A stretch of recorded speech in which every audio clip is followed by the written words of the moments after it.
ఈ వీడియోలో చూసినట్లయితే ఇక్కడ అధ్యయనోత్సవాలు జరుగుతూ ఉంటాయి. వీక్షిస్తూ నేను చెప్పే ఈ యొక్క విషయాన్ని గమనించి మీరు కూడా పాటిస్తారు అని ఈ వీడియో మీకు పెడుతున్నాను. చూసి నేనేం పాటిస్తున్నాను అది మీరు కూడా పాటిస్తే మీకే ఎలాంటి ఫలితాలు వస్తాయో నేను చెప్తాను ఈ వీడియోలో. నేను ఆచరించి మీకు చెప్తున్నాను ఇది. అంతేగాని నేను ఏదో వాళ్ళెవరో చెప్పారని మాత్రం నేను చెప్పట్లేదు. నేను ఇది ఆచరించి గత యొక్క ధనుర్మాసం 30 ఇప్పటికి 11వ రోజుకు వచ్చింది. ఈ 11 రోజుల పాటు నేను చేసిన ఈ విషయం ఏంటి, నాకు కలిగింది ఏంటి అనేది మీకు ఈ వీడియోలో చెప్తాను. తప్పకుండా ఈ వీడియోని మీరు స్కిప్ చేయకుండా చూడండి. చూసినట్లయితే మీకు అర్థమవుతుంది ఈ వీడియో. అయితే ఏం లేదండి, స్వామివారికి యొక్క ఉత్సవాలలో ధనుర్మాస ఉత్సవాల్లో భాగంగా అధ్యయనోత్సవాలు విశేషంగా జరుపుకుంటూ ఉన్నాము. మీరు ఇక్కడ స్వామివారిని వీక్షిస్తూ ఉన్నారు. ఏం నేను పాటిస్తున్నాను అంటే కనుక, చాలామంది చెప్తూ ఉంటారు బ్రాహ్మీ ముహూర్తంలో పూజ చేయండి, బ్రాహ్మీ ముహూర్తంలో పూజ చేయండి అని చాలామంది చెప్తూ ఉంటారు కదా. వాళ్ళు చెప్తుంటే ఏముందులే మనం నచ్చిన టైంలో చేసుకోవచ్చులే అనుకున్నాను. కానీ ఈ 11 రోజుల పాటు విశేషంగా 4:30కే లెగిసి అన్ని కార్యక్రమాలు ముగించుకుని స్వామివారి యొక్క సేవలో పాల్గొంటుంటేనండి, ఒక అంటే తెలియకుండానే మనలో ఒక ఒక శక్తి అనేది ఏర్పడిపోతుంది. ఆ సమయంలో కూడా స్వామివారిని చూస్తూ మనం కూర్చుని పూజ చేస్తుంటేనండి, నేనైతే రెగ్యులర్గా అసలు నేను ఇంత అద్భుతాన్ని మిస్ అయ్యానా ఇంతవరకు కూడా అని అనుకుంటున్నాను. కానీ మీరు కూడా ఒక్కసారి ప్రాతకాలంలో స్వామివారికి చేసిన పూజ అత్యంత ఎక్కువ ఫలితాన్ని ఇస్తుంది. ఉదయం చేసిన పూజ కంటే ప్రాతకాలంలో స్వామివారి ముందు కూర్చుని మనం గనక పూజ చేస్తే అత్యంత ఫలితాన్ని ఇస్తూ ఉంటుంది. ఇదివరకు అయితేనండి నేనైతే కొంచెం లేటుగానే 7, 6:30, 7 మధ్యలో పూజ చేసేవాడిని.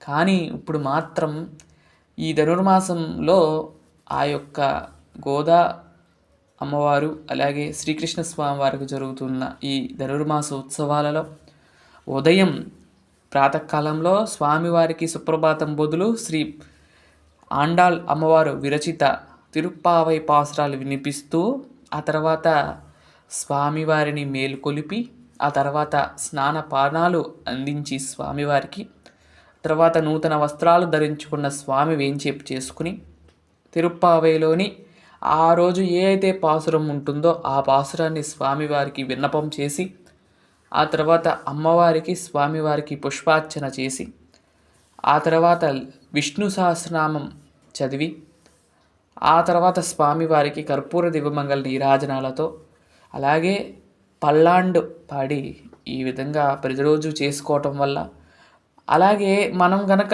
ఈ సమయంలో పూజ చేసుకుంటే తర్వాత మనం వాళ్ళల్లా కూడా ఆ హ్యాపీనెస్ అనేది మనలో కనపడిపోతుంది. ఆ ధైర్యం అనేది మన వెనకాల ఉంటుంది. అది నేను ఫీల్ అయ్యాను. ఆ 4, 5 మధ్యలో బ్రాహ్మీ ముహూర్తం అంటారు. అలాంటి సమయంలో దేవతలు సంచరిస్తూ ఉంటారు. ఆ దేవతలందరూ కూడా మన స్వామివారి దర్శనార్థం కూడా వస్తూ ఉంటారనుకోవచ్చు. అలాంటి సమయంలో కనుక వారితో పాటు మనం పూజ చేసినట్లయితే వారిని ఎలా అయితే అనుగ్రహిస్తారో స్వామి, అదే అనుగ్రహాన్ని మనకి కలిగిస్తారని చెప్తూ ఉంటారు. కానీ మీరు కూడా ఒక్కరోజైనా ప్రాతకాలం లేచి స్నానం చేసి స్వామివారి పూజ చేసుకోండి. చాలా అద్భుతం ఫలితం ఇస్తుంది. అలాగే మీరు కనుక 3 రోజులు పొద్దున్నే లేయటం అలవాటయ్యారనుకోండి, 4వ రోజు 5వ రోజు నుండి మీరే లెగుస్తారండి. అలారంతో కూడా పని లేదు. కరెక్ట్గా నేనైతేనండి 4 అవ్వంగానే మెలకు వచ్చేస్తుంది. స్వామి అలా తెప్పించేస్తున్నారు. అలా 4 గంటలకల్లా లెగవటం, 4:30, 4:40 కల్లా మొత్తం అంతా రెడీ అయిపోవటం, కరెక్ట్గా 5 మధ్యలోనే 4, 4:40 5 మధ్యలోనే దీపారాధన అయిపోతుంది, అభిషేకం అయిపోతుంది. నేను గంట కొట్టే సమయానికి 6 అవుతుందండి. అంటే నేను 4:40కి మొదలుపెట్టిన పూజ 6 వరకు చేస్తాను. అంటే 1:20 పాటు స్వామివారి దగ్గర గడిపే అవకాశం ఉంది. ఇటువరకు అంటారా, కొంచెం లేట్గా లేగవటం వల్ల, లేదంటే ఎక్కువ పనులు ఉండటం వల్ల ఏమో కానీ తక్కువ లేసేవాడిని. కానీ ఈ సమయం అయితే నాకు చాలా కంఫర్ట్గా ఉండి చక్కగా స్వామివారిని సేవ చేసుకోవచ్చు. ఎవరు కదిలించరు. ఉదయం అయితే ఎలాంటి డిస్టర్బెన్స్ ఉండదు కాబట్టి 4:30, 5 మధ్యలో పూజ అయితే చేసుకుంటే చాలా మైండ్ అయితే ఫ్రీగా ఉంటుందండి. రోజు అయితే అలా లెగిసి చేసేసుకుంటున్నాను. మీరు కూడా ట్రై చేయండి. మీరు కూడా ఒక్కరోజు లెగిసి స్వామివారిని పూజ చేసుకోండి. తర్వాత మీరే చెప్తారు. అలాగే సాయంత్రం కూడా మనం సాయంత్రం అంటే 8:30 కల్లా నిద్రపోయామనుకోండి, ఉదయం లేవటానికి ఈజీగా ఉంటుంది కాబట్టి అలా చేయండి. నేను కూడా అలానే చేస్తున్నానండి. ఇంతవరకైతే 9, 10, 11 10:30 దాకా ఉండేవాడిని. కానీ ఇప్పుడు ఏం చేస్తున్నానంటే 8:30, 9 మధ్యలోనే నిద్రపోతున్నాను. ఉదయం అప్పుడు ప్రాతకాలంలో లెగవటం వల్ల నాకు నిద్ర కూడా కరెక్ట్‌గా సరిపోతుంది. అలా చేయండి. ఇంతవరకు అయితే అసలు 7:30, 8 మధ్యలోనే పడుకునేవాళ్ళంటండి. భోజనాలు చేసి 6:30కి భోజనం చేసి మళ్ళీ ప్రాతకాలంలో 3 గంటలకి అప్పట్లో అయితే 3 గంటలకే లేసి అన్ని పనులు చేసుకునేవాళ్ళు. ఇప్పుడైతే ఇవన్నీ చేయట్లేదు కాబట్టి లేసి ఇప్పుడైతే ఇలా కొంతమంది పూజలు చేసుకునేవాళ్ళు మాత్రమే లెగుస్తున్నారు కాబట్టి అలా కూడా చేసుకోవచ్చు. మీరు కూడా ట్రై చేయండి. చాలా అద్భుతమైన ఫలితాన్ని స్వామి మీకు ఇస్తారు. అదొక మైండ్ ఫ్రీగా ఉంటుంది. ఉదయం గనక పూజ చేసుకుంటే గనక మీరు కూడా ట్రై చేయండి. మీరు కూడా స్వామివారి యొక్క ఆశీస్సులు పొందాలని నేను ఈ విషయం చెప్తున్నాను మీకు. అంటే కొన్ని పర్వదినాల్లో లేవటం కాదు కానీ, ఈ ధనుర్మాసంలో గానీ, కార్తీక మాసంలో ఆల్రెడీ లెగుస్తారు. కానీ ధనుర్మాసంలో కూడా లెగవాలంటండి.